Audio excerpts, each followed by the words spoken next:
now, the #1 most feared tackler of all time, Dick Butkus. Number one. Yes, I totally agree with that. Dick Butkus, the most feared tackler who ever lived. Dick Butkus was the most frightening linebacker to ever play pro football. He was an 8-time Pro Bowler in 9 years. And he played the last 4 years basically with no knees. Oh, look at his knee. It's gone, man. Look at that. And they still couldn't stop him. Butkus was playing at, 250, 260 at a time when the other linebackers were 30 or 40 pounds lighter. What he was really great at was taking the ball away from you.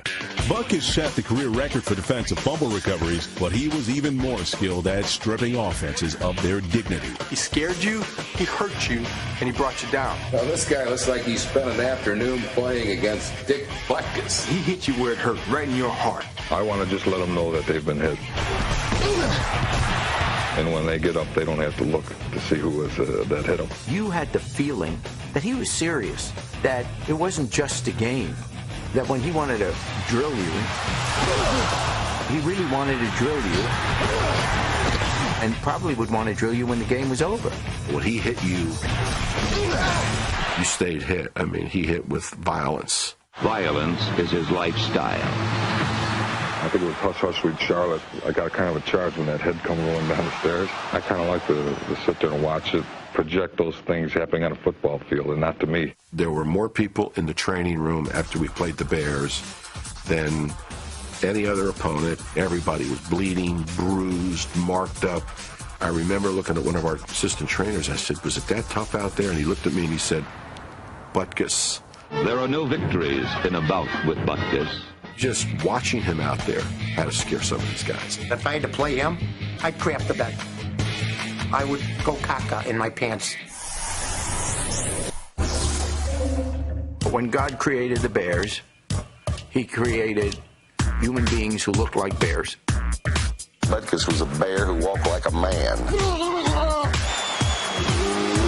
Butkus grunted a lot and growled a lot when he was backing up the line. He never took a shower after the game. He just went in front of his locker and would lie down and lick himself. People say he was mean, ass, and then, he would bite people and different things like that. There's a lot of offensive guys who will tell you that they felt somebody biting on my finger. And it'll be Butkus trying to take another chunk out of an offense. The official came running in and said, "Butkus out." He bit my finger.